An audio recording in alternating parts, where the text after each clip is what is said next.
Gratidão, meu irmão Arnaldo, meu irmão poeta, inspirador, que nós possamos, mais uma vez, na gratidão, como você disse, fazermos uma breve reflexão deste 5º capítulo do Evangelho segundo o Espiritismo. E que eu tenha o potencial, a capacidade, a humildade de chegar no coração e na consciência de cada um, encarnado ou desencarnado, presencial ou online. Jorge, vou pedir só um minuto, que nós estamos abrindo as vagas para evangelização infanto-juvenil em nossa casa, sob a responsabilidade da coordenadora Jarlene. Quem desejar participar, procure saber com ela os horários e os dias que nós estaremos atuando. Me perdoe, passo a palavra a você novamente, meu amigo. Gratidão. Mais uma vez, então, ficam aqui as nossas palavras iniciais já registradas. Bem-aventurados os aflitos. Fazendo o acompanhamento da formatação que o Allan Kardec fez no Evangelho segundo o Espiritismo. Ele traz Mateus, ele traz o Lucas, para que nós possamos analisarmos juntos toda essa gama extraordinária, consoladora do Evangelho de Jesus. Bem-aventurados os que choram, pois que serão consolados, Mateus, no 5º capítulo, nos versos 5, 6 e 10. Ele também nos traz Lucas, no capítulo 6, nos versos 24 e 25, ai de vós, se estáis saciados, porque tereis fome? Ai de vós, que agora rides, porque sereis constrangidos a gemer e a chorar. Ele vai trabalhar a transcrição desses trechos do Evangelho de Lucas e do Mateus, trazendo para nós o título Justiça das Aflições. Considerando que nós não temos uma vida só, nós temos diversas encarnações, sem a certeza também da vida pós-morte, as lições de Jesus, as máximas do próprio Cristo seriam, como diz o Allan Kardec, uma insensatez, um contrassenso. E a reflexão do nosso codificador de qual seria a conformidade de se sofrer para ser feliz? Por que sofrem uns mais do que outros? E nesses questionamentos, por que nascem uns na miséria e outros na riqueza? E ainda nessas reflexões, por que, de alguma forma, alguns nada conseguem e outros parece que tudo dá certo, tudo sorri? Por que os homens honestos, dignos, probos, corretos, sofrem ao lado dos desonestos, dos corruptos, daqueles que prosperam na corrupção? Essas indagações são feitas pelo nosso querido codificador. E esses desafios, essas vicissitudes da vida, claro que derivam de uma causa. Considerando que o nosso Criador é justo, obviamente que justa também há de ser essa causa. E aí ele começa, a partir da visão dessa justiça, trabalhar as questões das causas das aflições.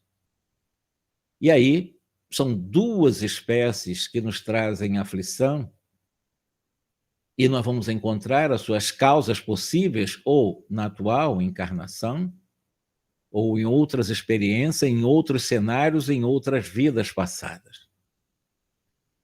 E na análise do codificador, nós somos causadores das nossas infelicidades, tanto quanto da felicidade também. Porém, nós atribuímos ou culpamos ao acaso, ou a Deus, a nossa miséria, os nossos sofrimentos, mas o problema reside em nossas escolhas erradas. em nossas invigilâncias, em nossas insubmissões ao código moral de lei que todos trazemos na própria consciência, onde as leis estão inscritas. E perante a lei de Deus, não há possibilidade de encontrarmos qualquer tipo de equívoco, insubmissão ou falta, por mais leve que seja, que não acarrete de uma forma forçosa e inevitáveis também as consequências decorrentes das escolhas.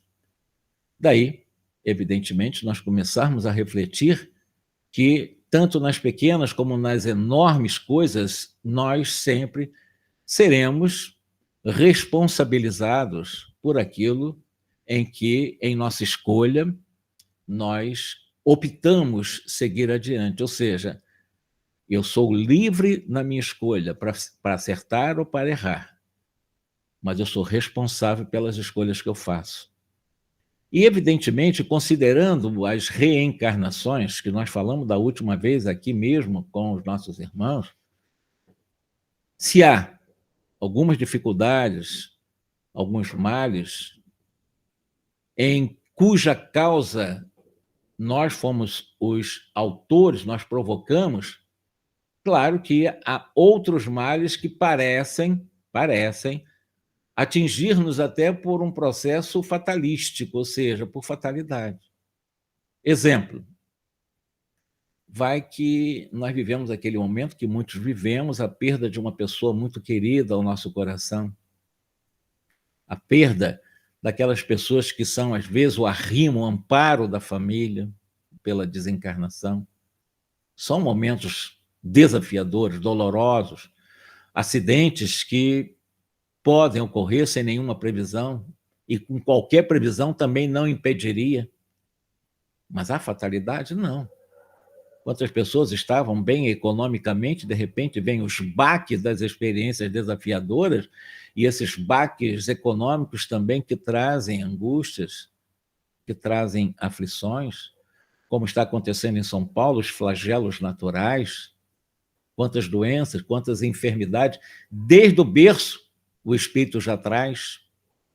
E quantas crianças também que desencarnam novinhas, em tenra idade, e que da própria experiência de vida só conheceram a dor, o sofrimento, a angústia, as provações, os desafios. Em nossa reflexão, sabemos que todo efeito tem uma causa, Deus é justo, e como ele é justo, as suas leis são absolutamente justas, e esses infortúnios são efeitos que hão de ter uma causa justa. Até porque nos estatutos de Deus não há espaço para dispositivos injustos. Então, o sucesso de cada um de nós, o sucesso do homem, pelo menos de mau caráter, vamos dizer assim, o homem desonesto, é passageiro, é transitório, é ilusório, é fugaz. Porque, de alguma forma, se ele não reparar o seu mau caratismo na atual encarnação, ele, na próxima encarnação, haverá de reparar. Porque ante o código de justiça divina, sobretudo, ela funciona assim, ela não é punitiva. Ela é convidativa, ela nos convida a entrarmos no estágio de reparação para corrigirmos os erros que nós provocamos.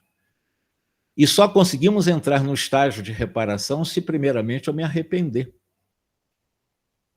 E o arrependimento são os movimentos psicológicos de reconhecimento do erro, de responsabilização do erro e de um compromisso consigo mesmo de não errar mais daquela forma. Isso chama-se arrependimento. Vem o processo expiatório, do qual eu sou convidado pela vida a extrair de mim todos os valores morais que eu já trago nos escrínios da própria consciência, a fim de que eu possa não precisar necessariamente sofrer para reparação, mas reparar o erro que eu cometi a partir do arrependimento amorosamente, de uma forma absolutamente consciente. Então, pela ação dessa, vamos chamar, rigorosa justiça distributiva, e nós falamos de justiça divina, nós passamos pelo crivos como efeitos, ou sofremos o que nós fizemos os outros sofrer. É uma lei, a lei de causa e efeito. Ela não é uma lei punitiva, mas é uma lei justa, é uma lei moral. É claro que nem todo sofrimento suportado neste mundo é necessariamente um reflexo de uma falta. Muitas vezes são também simples provas no mundo de prova e expiação que nós escolhemos passar para concluirmos em nossa jornada exatamente a nossa depuração e acelerar o nosso progresso moral e intelectual. Então, muitas das nossas aflições, muitos dos nossos sofrimentos não são necessariamente pagamento de dívidas do passado, mas são escolhas nossas que nos impulsionam a poderíamos dizer, acelerar se eu suportar bem a minha escolha pela aprovação mais dificultosa, em superar essa prova através do exercício do amor. Evidentemente, eu estarei dando um impulso forte, dando um salto de qualidade na atual encarnação da prova difícil que eu escolhi para a minha depuração moral e intelectual. Assim, por exemplo, nós estamos no mundo de prova e expiação. A expiação, ela serve sempre de prova, mas nem sempre a prova é uma expiação. A prova é uma escolha, muitas vezes, e não uma coisa compulsória. É uma escolha do espírito pelo livre-arbítrio. Então, provas e expiações são sempre sinais, claro, de uma relativa inferioridade, porque nós estamos em aperfeiçoamento.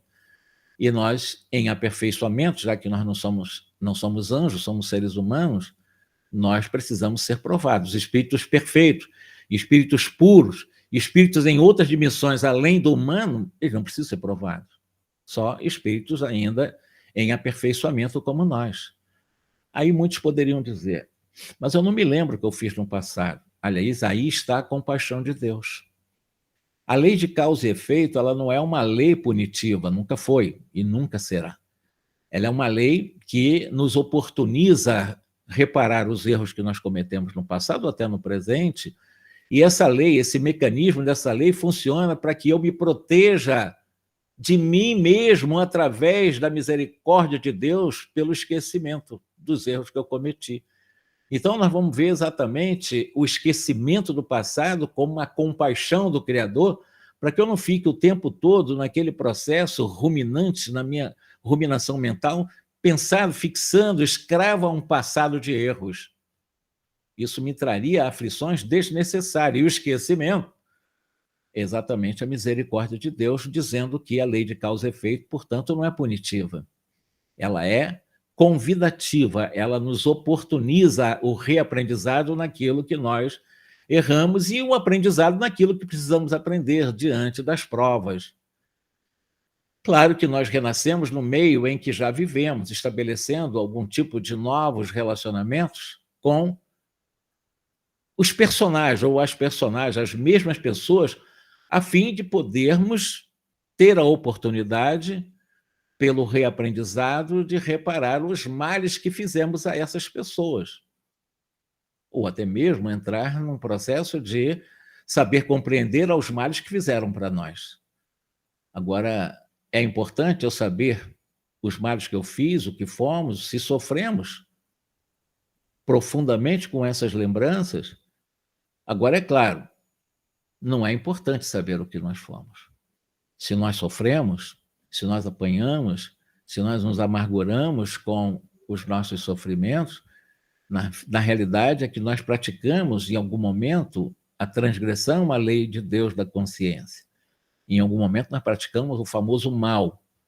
E as nossas tendências indicam exatamente que nos resta a corrigir em nós mesmos diante dos desafios que a vida nos apresenta como um convite para a nossa depuração. Aliás, o esquecimento ocorre apenas durante a vida corpórea, pois nós recuperamos boa parte das lembranças do passado no além para justificar uma programação dentro das linhas expiatórias e reparadoras dos erros que eu cometi aqui na Terra.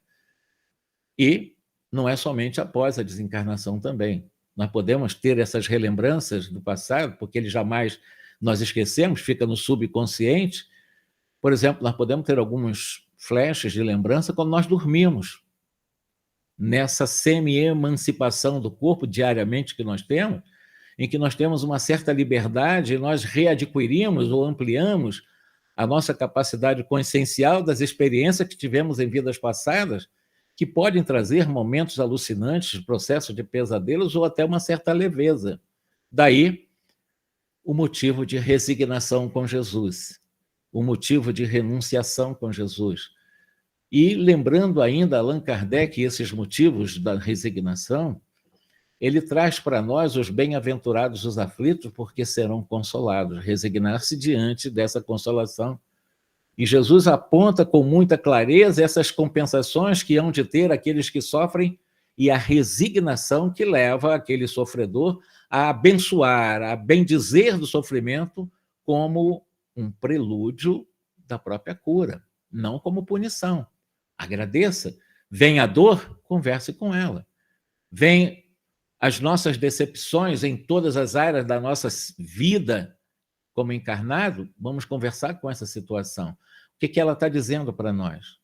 Qual a informação que ela está querendo passar para nós? Uma doença, às vezes, gravíssima, autoimune, doenças que levam realmente pessoas a entrar em estado de depressão também, de ansiedade generalizada. Saber conversar com esses momentos. O que isso está dizendo para mim? Já que Deus não pune, já que as leis divinas não são punitivas, isso está dizendo para mim alguma coisa, me convidando à resignação e a abençoar esse momento, a fim de aprender com esse momento, ao invés de me colocar como coitadinho da vida e como vítima da vida e atribuindo aos outros a responsabilidade dos meus sofrimentos. Não.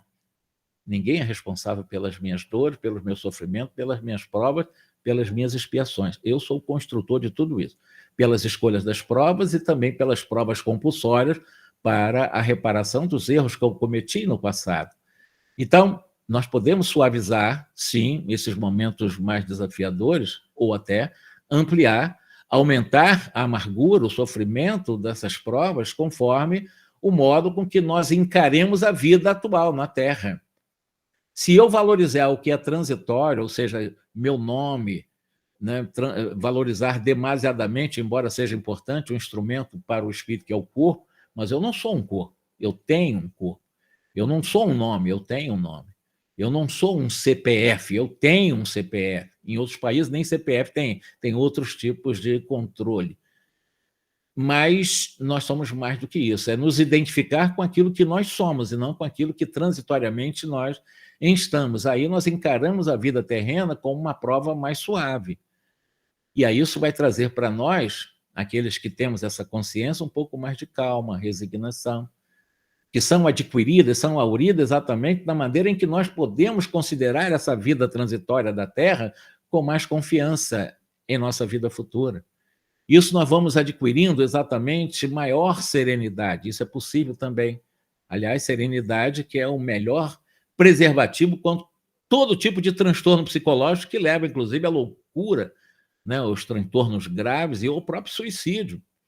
Então, a incredulidade ou a ignorância, a simples dúvida sobre a vida futura, por exemplo, o que vai acontecer conosco após a morte, as ideias materialistas, são, sem dúvida nenhuma, os maiores incentivadores, incitantes até mesmo a esses transtornos que levam muitos ao suicídio.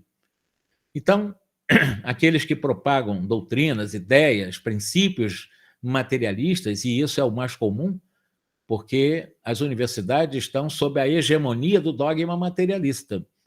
Os grandes debates das academias estão exatamente centrados na matéria, ou seja, nas doutrinas materialistas. E é um grande veneno que vai inoculando essas ideias e vai levando as pessoas aos transtornos e ao suicídio. Hoje, uma grande pandemia em nosso planeta. São os suicídios e as tentativas de suicídios e os transtornos psicóticos e outros transtornos mentais. E na maioria daqueles que cometem tais atitudes de auxílio, evidentemente, os que se constituem aqueles que, como materialistas, defendem até o suicídio. Existem escolas em alguns países que até facilitam o processo em que as pessoas buscam se matar legalmente, né? Então, e há uma responsabilidade muito grande de quem defende essa tese, né, das pessoas realmente buscar, pelo descaminho do suicídio, sair das suas angústias, das suas aflições terrenas. Agora, a certeza de uma vida após morte, de uma vida futura, evidentemente, faz com que possamos sentir maior ou menor felicidade. Quanto maior for as nossas provas, mais sofredor, mais conformados estivermos aqui, mais resignado nós tenhamos sido durante a nossa trajetória, numa programação reencarnatória do berço até o momento da chamada para o mundo espiritual, do berço ao túmulo.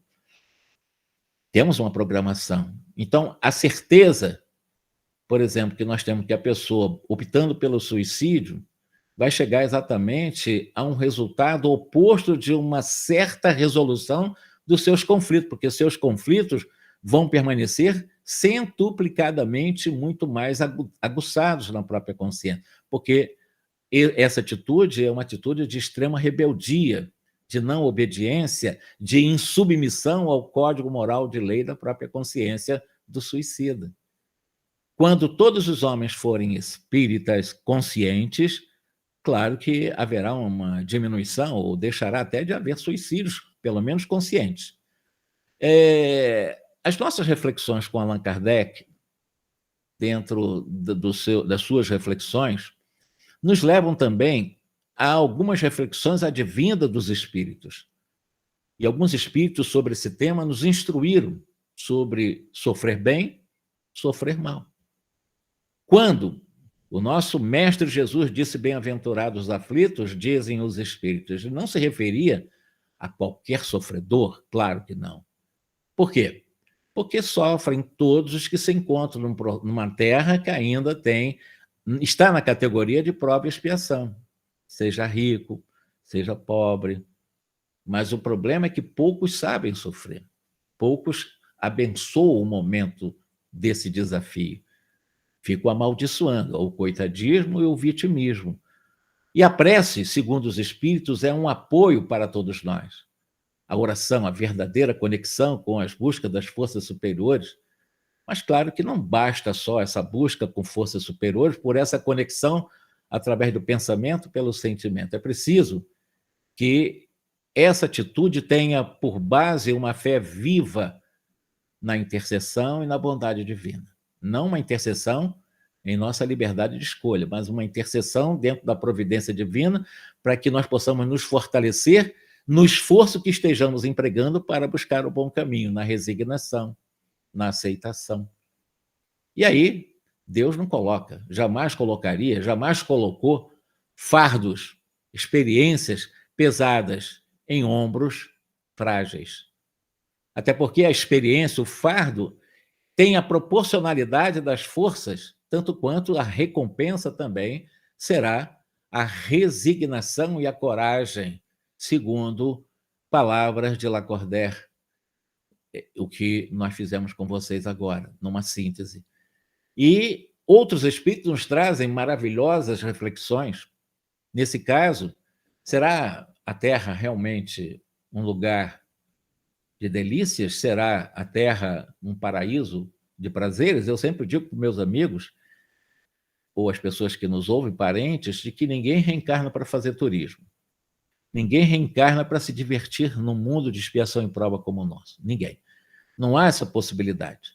Nós estamos num mundo de prova e expiação. Portanto, se a Terra não é um paraíso de prazeres, como é que nós, os desencarnados, escolhemos então as nossas provas, julgando muitas vezes bastante forte para suportar, e de repente nós não suportamos e reclamamos da nossa escolha diante de desafios familiares ou profissionais, e reclamamos da vida, do governo, de todo mundo.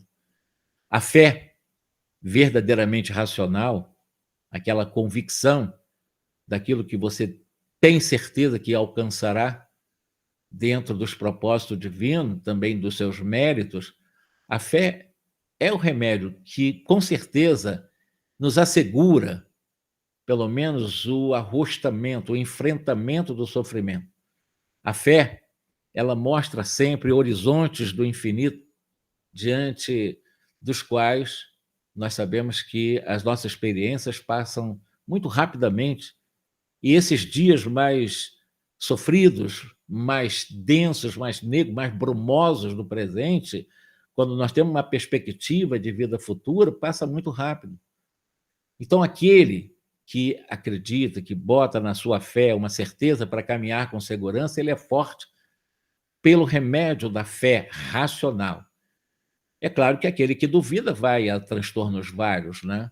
E, evidentemente, que aquele que duvida da eficácia dessa fé que eu estou citando aqui é imediatamente constrangido em um processo de acicatamento ou de um certo, que acaba sendo um certo conflito consciencial, porque ele logo vai sentir essas, nós chamamos de pungentivas angústias da aflição pela própria descrença ou pela dúvida, ou seja, ele próprio vai cobrar de si mesmo. E quem nos dá essas reflexões, no 5º capítulo, é exatamente o Agostinho, o santo da Igreja Católica. E outros espíritos também nos dão, e eu estou fazendo uma síntese em função dos 40 minutos que nós temos à disposição para abordar o tema. Claro, tem aqueles que dizem, segundo esse espírito, eu não sou feliz, a felicidade não foi feita para mim. Quantas vezes nós ouvimos isso, né? E esse homem vai reclamando, e em qualquer posição social, porque a questão de felicidade e infelicidade é uma questão íntima, não depende do ter, não depende exatamente das coisas transitórias, mas depende do ser, daquilo que você é em essência. Então a pessoa reclama em qualquer posição social. Isso prova, voltando lá em Eclesiastes, aquela máxima, né? A felicidade não é deste mundo, e com efeito, realmente, nem riqueza, nem poder, nem a juventude são condições essenciais para verdadeiramente a pessoa se dizer feliz. Só, excepcionalmente, a Terra apresenta algumas condições necessárias a uma relativa e robusta, eu digo relativa, não total, mas uma felicidade robusta, porque é possível isso, claro que é. Claro que é. Se você está cumprindo o código moral de lei, amansando a sua rebeldia, humildando o seu orgulho, se colocando como aprendiz da vida, sabendo que aprendiz acerta e erra, e sabendo que você sente no coração o princípio da filiação divina, isso equivale a dizer que você tem todo um ferramental de uma felicidade relativa em conexão com aquele que te criou por amor e para o amor. Se ele me criou por amor, me convida a exercer o amor. Em tese, nós podemos afirmar-se que, segundo o Espírito afirma, que a felicidade para alguns é uma utopia. Conquistar a felicidade, muitas gerações se lançaram de forma sucessiva, mas não conseguiram alcançar porque estão iludidos, obscurecidos pelo materialismo, pelo que é transitório, por aquilo que nós não levaremos para a vida futura. E se um homem de juízo, um homem inteligente, um homem ajuizado já era uma raridade no mundo de hoje materialista, bastante ainda materialista, até mesmo nas hostes chamadas espiritualistas, os homens são apegados a dinheiro, ao poder. Evidentemente, um homem absolutamente feliz não foi encontrado, mas um homem relativamente feliz é possível. Então, dizem os espíritos, a Terra ela não está destinada para sempre a ser uma penitenciária. Claro que, certamente, que vai depender dos nossos progressos morais, intelectuais, pelo nosso esforço, daquilo que já nós realizamos, que ainda vamos realizar. Nós podemos já fazer uma projeção, já deduzirmos pelos progressos do amanhã e dos melhoramentos da vida social que nós estamos conseguindo através de teses interessantes, comportamento de alguns, né? Que estão surgindo melhoramentos. E que a vida na Terra será mais suportável quando nós deixarmos viver em nossos corações e nos corações daqueles que compõem a sociedade, porque a sociedade é a soma de cada um de nós, verdadeiramente o amor, o respeito, a solidariedade, irmos atrás do que é belo, do que é bom, irmos atrás do que é a harmonia, do que é a paz, do que é o amor, do que é a simplicidade. Um dos grandes desafios para encerrar a nossa fala é você traz um pouco de aflição momentânea, traz um luto, né, que é a perda de pessoas realmente da nossa família, e normalmente quando essas pessoas amadas partem prematuramente, na condição de filho. Normalmente o filho enterra os pais enterrarem os filhos, sepultarem os filhos é uma dor realmente muito intensa. E quando a morte chega e leva as pessoas mais jovens, antes dos mais idosos, é muito comum nós ouvirmos dizer que Deus não é justo, pois, segundo esses que não compreendem os mecanismos amorosos de Deus, que nos criou por amor e para o amor, pois que essa suposta injustiça, Deus sacrificaria um que é forte e que teria um grande e promissor futuro, mas conserva aquele que já viveram longos anos cheios de decepções, já velhos. Nada se faz sem uma finalidade inteligente ante os mecanismos das leis de Deus. Seja o que for que aconteça, tudo tem uma razão de ser. Tudo tem uma lógica.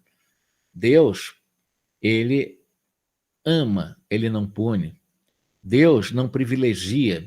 Deus estabeleceu, através das suas leis, as oportunidades para que nós possamos ir gradualmente crescendo, entendendo as provas, as expiações, até que daqui a alguns trilhões de anos possamos chegar à angelitude. A morte, muitas vezes, é preferível numa encarnação de 20 anos, jovem ainda, a esses vergonhosos desregramentos que dilaceram corações de pais e mães, de filhos que ainda não desencarnaram, trazendo a verdadeira morte moral para a família. Às vezes é preferível uma desencarnação nessas condições do que uma situação tão drástica como essa, filhos que trazem tragédia para a própria família. O que é melhor, né?